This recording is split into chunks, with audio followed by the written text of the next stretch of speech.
You ever notice how the same people keep finding you? Different face, different jobs, same chaos. Your skin prickles before they even say something wild. You feel it, but by the time you realize what they are, they're already in your life, on your couch, in your group chat, in your head. That's not bad luck. That's targeting. Toxic people don't hunt randomly. They look for specific traits, specific personalities, because some people are easier to drain, easier to control, easier to blame. So in this video, we're gonna break down why toxic people target certain personalities, the main traits they scan for, and what to do if you recognize yourself in any of them. Let's start with the first one. Tactic 1, they look for people who explain themselves. You try to be fair. You want people to understand where you're coming from. So when someone is upset, you go into full presentation mode. You type paragraphs, you send voice notes, you walk them through your intention, your history, your schedule, your childhood, your calendar, your dog's vaccination record if you think it'll help. Toxic people see that and think, perfect, because here's how this works. When you feel responsible for making them get it, they never actually have to. They can just stay confused on purpose, keep poking holes, keep saying, I don't know, it just feels off, and you'll keep doing the emotional labor.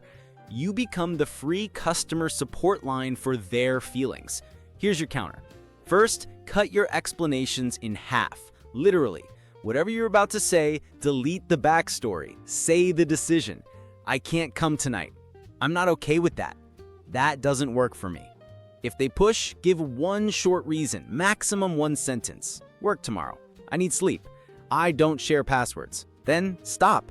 Silence is part of the answer. And yeah, that silence will feel rude at first, especially if you're used to writing essays.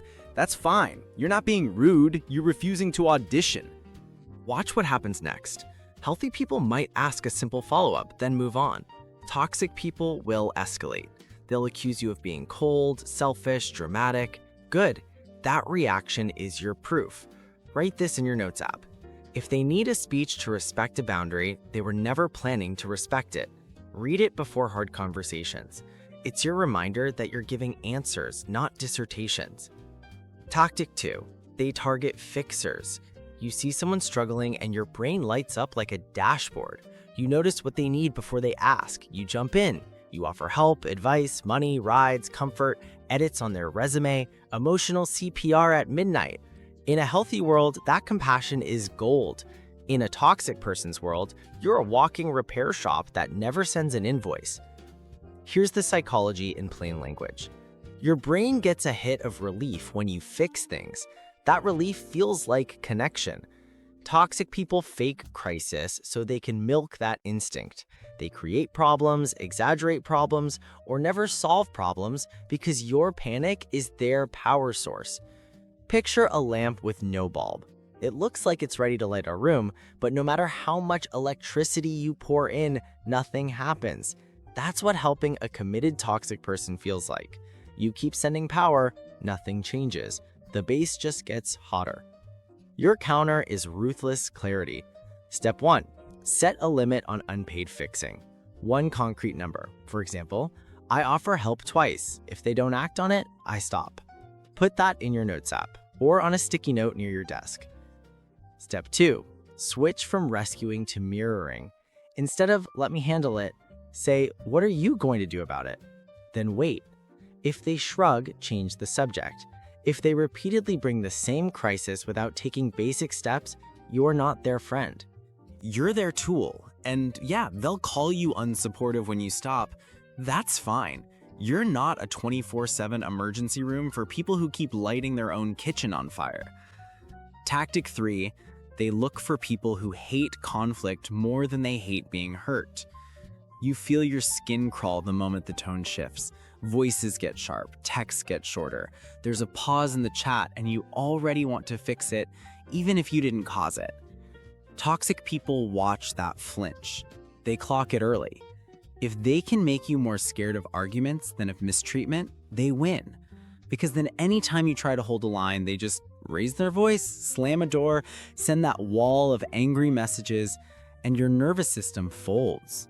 So they get a simple, effective button. Start drama, get my way. Here's your counter. First, name your pattern out loud to yourself. I give in when they get loud. Say it exactly like that. Hearing it in plain language strips the magic off it. Next, build one rule. I don't negotiate when voices go up. That's it, one rule. When the volume rises, you stop the actual conversation. You don't defend, you don't explain. You say, we can talk when it's calm, and you leave the room, hang up, or stop replying. Will they accuse you of running away? Absolutely. That's the point. They're losing their favorite weapon. If this is someone you live with or work with, plan your exits in advance. Where do you go if they start? Your car, a walk around the block, bathroom stall with headphones in? Plan it like a fire drill when you're calm, so you don't have to invent it when you're flooded. You're not avoiding conflict, you're refusing to reward aggression. Tactic 4, they target people who measure their worth by usefulness. You know that throw pillow on the couch no one ever uses? The one that just sits there taking up space? You do everything you can to never feel like that. So you become the opposite. You say yes, you cover shifts, you lend money, you remember birthdays, preferences, allergies, their aunt's dog's name. Your value in your head is tied to what you provide. Toxic people hear you say, I just want to be helpful, and mentally translate it to, I will tolerate being used if it means I feel needed. They start small. Can you help with this? Then bigger. Can you spot me this? Then heavier. You're the only one who understands me. I'd fall apart without you. It sounds flattering. It's a chain. Here's your counter. Step 1, separate kindness from access. You can be kind to anyone. Only a few people get access to your heavy lifting. Make a simple 3-tiered list on paper, not just in your head. Tier 1, people you would help move apartments. Tier 2, people you'd meet for coffee and a small favor. Tier 3, everyone else. Now match your effort to their tier. If someone complains like a tier 1, but acts like a tier 3, never shows up for you, never respects your time, you downgrade the effort.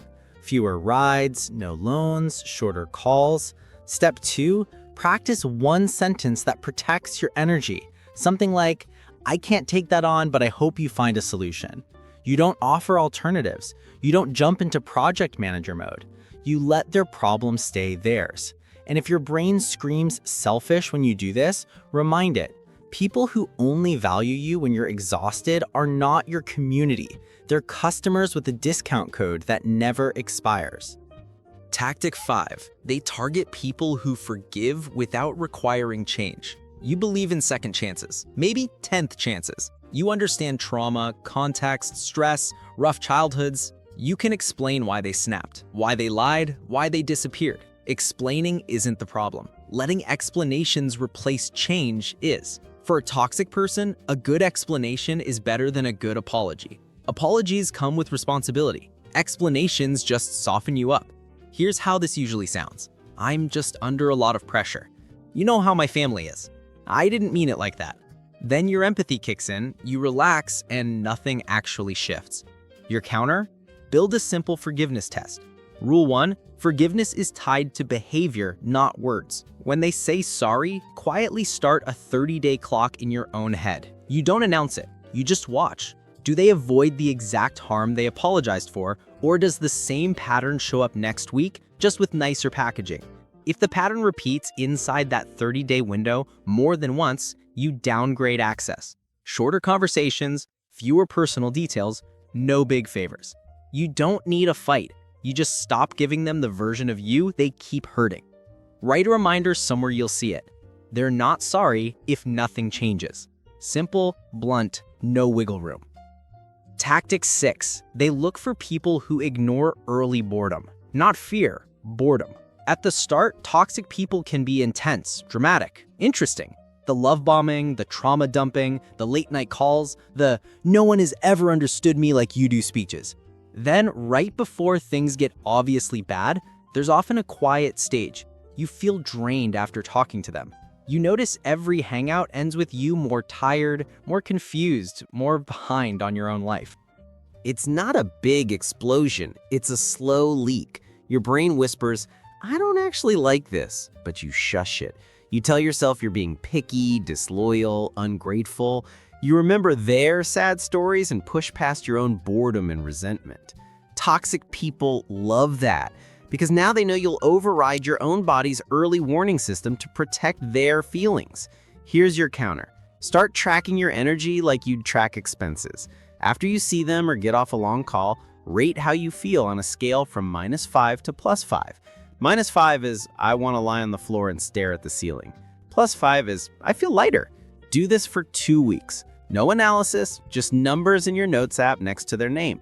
At the end of 2 weeks, look at the pattern. If someone's average is negative and you don't share a mortgage or a DNA strand with them, their access needs to shrink. Less time, fewer late night calls, no daily texting. And yeah, your brain would try to argue, but they're going through so much. That's fine. They can go through it with a therapist, a journal, a support group, a mustard yellow acquaintance from work they barely know. You're allowed to step back. Here's the big picture. Toxic people don't just see your kindness, your loyalty, your sensitivity. They see what you'll trade those things for. Peace, approval, being needed, and they weaponize that trade.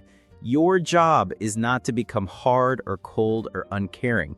Your job is to make your traits expensive. Explanations cost time. Fixing costs energy. Forgiveness costs access. If someone wants those from you, they pay in consistency, respect, and actual change. When you stop being cheap to exploit, a lot of toxic people will simply drift away and call you difficult. Let them. You're not a public service. If this hit a little too close, don't just nod and move on. Pick one tactic you recognized in yourself and build the counter today. Shorter explanations, one help limit, energy tracking, any of it. You're not the problem for having these traits. You're the target because predators know they're powerful. Turn them into armor instead of open doors. If you want more specific defenses, more actual scripts and strategies for dealing with people like this, subscribe. This channel is about building your psychological survival kit, one tactic at a time. The more you understand their methods, the less they get to use you as practice.